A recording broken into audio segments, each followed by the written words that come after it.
ఆంధ్రప్రదేశ్‌లో అమరావతికి సంబంధించి చాలా పెద్ద చర్చ నడుస్తుంది. ఎక్కడ చూసినా కూడా మీడియా డిబేట్‌లలో కావచ్చు, సోషల్ మీడియాలో కావచ్చు అట్టుడికిపోతుందని చెప్పుకోవాలి. ఏదైతే కృష్ణంరాజు అనే వ్యక్తి కొమ్మినేని శ్రీనివాసరావు గారి డిబేట్‌లో ఆయన చేసిన కామెంట్స్ ఏవైతే ఉన్నాయో, విశ్లేషకుడు చేసిన కామెంట్స్ ఏవైతే ఉన్నాయో చాలా దారుణమైన కామెంట్స్ అని చెప్పుకోవాలి. ఎవరైనా కూడా ఇలాంటి కామెంట్స్ చేస్తే కూడా ఎవరిని కూడా సహించకూడదు. ఇలాంటి వ్యక్తులను కూడా క్షమించరు అనేది కూడా. ఎందుకంటే మహిళలను ఉద్దేశించి అమరావతిలో ఉందంట వ్యభిచార కొంపలు అది ఇది అని ఆయన చేసిన కామెంట్స్ అయితే ఉన్నాయో ఎక్కడ కూడా దాంట్లో ఆ సంఘటన కానీ ఆయన మాట్లాడిన మాటలు కానీ ఎవరు కూడా సమర్థించరు.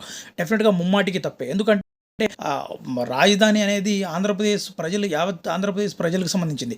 సో కాబట్టి ఈరోజు ఎలాగైనా కానీ పార్టీ ఏదైనా కావచ్చు మనకు సరిపోయినా సరిపోకపోయినా కూడా డెఫినెట్గా గతంలో వైఎస్ఆర్సీపీ పార్టీ అధికారంలో ఉన్నప్పుడు ఆయన జగన్మోహన్ రెడ్డి గారు 3 రాజధానులు మనకు ఉండాలి తప్పకుండా, మరోసారి విభజన కారం దారి తీయకుండా ఉండాలంటే ఇలాంటి 3 రాజధానులు మనకు అవసరమైన అని చెప్పడంతో సో కాబట్టి ఆ రోజు పరిపాలనలో ఆ రోజు ఓకే అనిపించింది. కానీ ఈరోజు చంద్రబాబు నాయుడు గారు అధికారంలోకి వచ్చిన తర్వాత ఈ 5 సంవత్సరాలు వాళ్ళు ఏం ఖాళీగా అయితే ఉండరు కదా. డెఫినెట్గా ఏదైతే ఆయన 2014లో ఏదైతే ఆయన తీసుకొచ్చాడో ఆయన ఆలోచనలు ఏంటంటే డెఫినెట్‌గా అమలు చేసుకుంటాడు.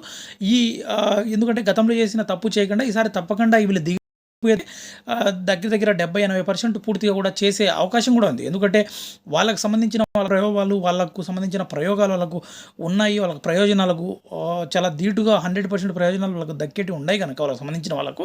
సో కాబట్టి వాళ్ళే మొదలుపెట్టారు కనుక దాన్ని డెఫినెట్‌గా పూర్తి చేస్తారు. సో కాబట్టి ఏది ఏమైనా కూడా ఇది ఆంధ్రప్రదేశ్ సంబంధించి ఆంధ్రప్రదేశ్‌లో యావత్ 5.5 కోట్ల మంది జనాలకు సంబంధించి పూర్తిగా కూడా ఇది ఒక రాజధాని. అక్కడ ఉన్న రాజధానిలో ఉంటున్న వ్యక్తుల గురించి, మహిళల గురించి ఇంత నీచంగా మాట్లాడాల్సిన అవసరం అయితే లేదు. డెఫినెట్‌గా ఇది సాక్షి మీడియాకు ఆపాదించి టీడీపీ అయితే కూడా చాలా పెద్ద ఎత్తున ట్రోల్ చేస్తున్నారు. కొమ్మినేని శ్రీనివాసరావు గారిని ఇప్పటికే అరెస్ట్ చేశారు. సో కాబట్టి అరెస్ట్ ఆయన మీద అనేక అక్రమ కేసులు కూడా పెడుతున్నారని చెప్పేసి వైఎస్ఆర్సీపీ పార్టీ నుంచి కూడా చాలా పెద్ద ఎత్తున కూడా డెఫినెట్‌గా ఏది ఏమైనా కూడా ఒకవేళ ఇలా చేసినట్టయితే కూడా జగన్మోహన్ రెడ్డి అధికారంలో ఉన్నప్పుడు చాలా దుర్మార్గకంగా చాలామంది పదే ఇలాగే కామెంట్ చేసిన వారిని కూడా ఈరోజు అరెస్ట్ చేయాలి కదా. మరి అలా కానీ ఈ మధ్య కాలంలోనే జగన్మోహన్ రెడ్డి సతీమణి మీద చేస్తున్న కామెంట్స్‌కి సంబంధించి కేవలం వచ్చేసి ఎవరైతే చేసినారో వాళ్ళని ఎవరిని కూడా ఇంతవరకు అయితే ఎవరిని కూడా జైల్లో పెట్టిన దాఖలాలు అయితే లేదు.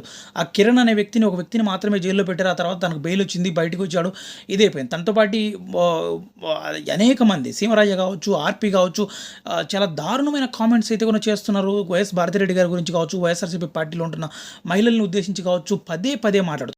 వ్యక్తులందరినీ పక్కన పెట్టేసి ఈరోజు కొమ్మినేని శ్రీనివాసరావు గారు మాట్లాడిన మాటలు మాత్రమే ఇది కావడం, ఆయన మాత్రమే జైల్లో పెట్టడం, ఆయన మీదే పెద్ద ఎత్తున కేసులు బనాయించడం అనేది అర్థం కాని విషయం. ఇది డెఫినెట్‌గా వచ్చేసి ఆంధ్రప్రదేశ్లో అయితే రకంగా వస్తే కూడా పార్టీ పరంగా ఏదైతే వాళ్ళ ప్రయోజనాల కోసమే చూస్తున్నారు కానీ ఆంధ్రప్రదేశ్ ప్రజల కోసం అయితే నటించడం లేదు.